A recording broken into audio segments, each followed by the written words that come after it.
Hi and welcome to this week's video analysis for the week 25th of February 2019. Going to start off with euro dollar. Going to break down through the various FX majors, just highlighting what formations and what sort of break levels and support levels we've got this week. Now, we're expecting trading to remain pretty mixed and volatile. We're quite close to some support and resistance levels, and if they don't hold on Monday, then I think we could see the potential for a move higher in the dollar index and a move lower again in euro dollar, sterling dollar, etc. So just going to break down the time frames and basically highlight what we're seeing first. Euro dollar, we believe that we're forming a head and shoulders pattern, reverse head and shoulders, so left shoulder head, right shoulder. However, we have to see price action close on Monday above 113.40. Otherwise, basically this formation I think is going to break, and we're going to see a bigger sell-off towards this level, which is the AB equals CD formation target at 1.1165, and then possibly down to here, which is around about 1.1120. That then looks to be forming an ending wedge pattern.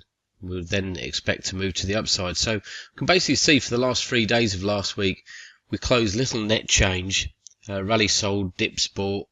There's no real emphasis and chart formations that are really strong in either direction at the moment.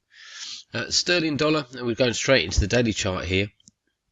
Again, we saw 3 days of little net change. The dip was bought on Friday. The long-term bias is still bullish, but I'm now considering whether or not we're going to see a stronger correction to the downside in an AB equals CD formation. Bespoke support is located at 112.65. Now, as long as we get a monthly close above that level, then the medium-term bias still remains bullish. So there is scope for a move in either direction. Like I say, the long-term bias is bullish. We'd like to buy into dips at lower levels if they happen, basically. And one chart as well which sort of highlights the scope for further dollar buying is dollar Swiss. And really, if we look to this time frame here first, this is the weekly chart.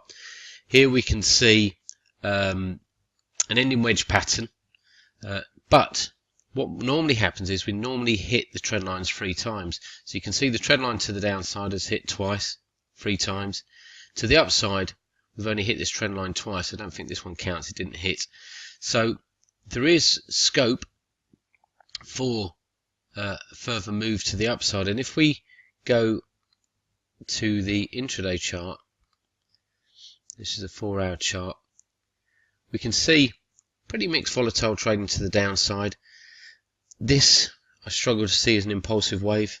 The pair has to stay below 10010 on Monday, or close below that level I should say on Monday, to hold a bearish bias. We've got a 261.8% extension level at 99.58. So even if we do hold below that level, I don't think we're going to extend much further to the downside, at least in initial trading. Dollar yen, again, very mixed trading, closing with mild ranges for the majority of last week. It's got to stay above 110.61 early on Monday to keep the bullish bias alive. Really, sort of buying dips down towards the trend line. Would prefer to sell rallies up around here, which is a 161.8% extension level. That comes in at 111.83.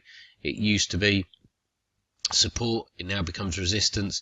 We've also got channel top located at 112.06. So again, signals are really lacking strength at the moment, with no real clear direction in this major currency pair. I'm showing this time frame here for dollar CAD, and again it sort of swings to the upside, but we really need to see a break. This has the potential to be a bullish reverse head and shoulders, so left shoulder, head, right shoulder. could move lower. Shoulder support really around about 131, the figure. Again, the monthly chart being important here. We need to see a close this month, so it'll be end of this week, above 131.56. If we do see a close above 131.56, then I do think that this formation will play out and we'll get a stronger move to the upside. I don't believe that we're necessarily going to take this high, but I think this is the first leg lower. This is the choppy corrective leg to the upside. So 131.56 being critical this week. Aussie dollar, and again, wedge breakout. This is sort of highlighting stronger US dollars, not Aussie dollars. We've posted a bearish outside day, posted an insider Rami on excuse me, on Friday. Got a stay below 71.63 on Monday to basically push this pair down to this level, which is 70 the figure. So at the moment, we've got a mild bearish bias. It didn't hold our first big spokes resistance level on Friday. 71.63 being quite critical.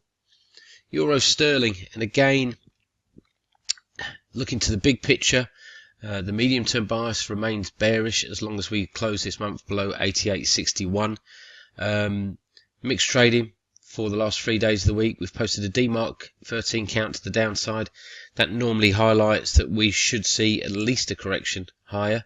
I mean, dips will probably be bought into on the back of this 13 count, but then rallies sold into. So short-term bias is mildly bullish, long-term bias is strongly bearish for euro sterling.